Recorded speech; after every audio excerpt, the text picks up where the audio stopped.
আমার জন্য তুমি পৃথিবী, তুমি সবার সেরা। আজও দু কদম হাঁটতে পারি না তোমার উপদেশ ছাড়া।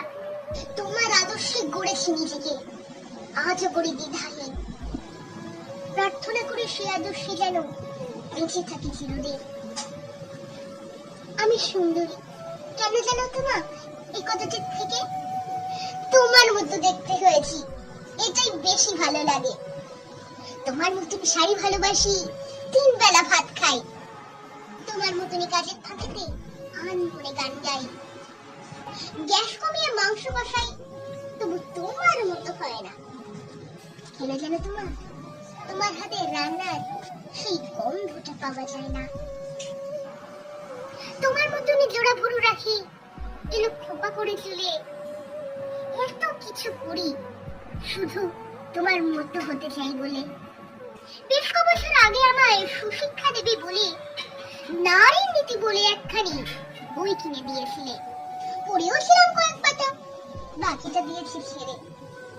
কিছুটা পড়েই মনে হয়েছিল কি পড়বো এটা পড়ে। বইটা পড়ে আমার উপর বেশ রেগেছিলে তুমি, জিজ্ঞাসাও করেছো, যদিও তখন কিছুই বলিনি আমি। কি বলবো মা, কি পড়বো আমি ওই কটা কাগজের ভাঁজে? আসল নারী তো বিরাজ করছে আমার মায়ের মাঝে।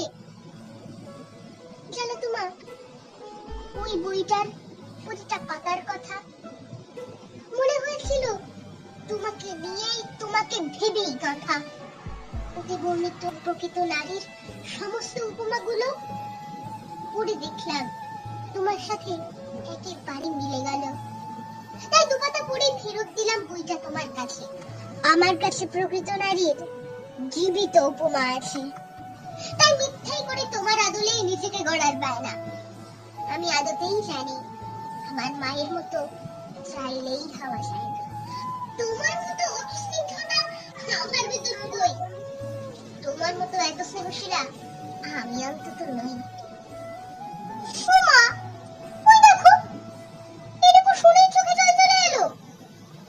অমনি আবার আমারও সকল ছন্দ গুলিয়ে গেল। জানবে ছন্দ পতন ঘটুক, কি আর এলো গেল তাতে। ছন্দ ছাড়াই কথা বলা যাক আবার মায়ের সাথে।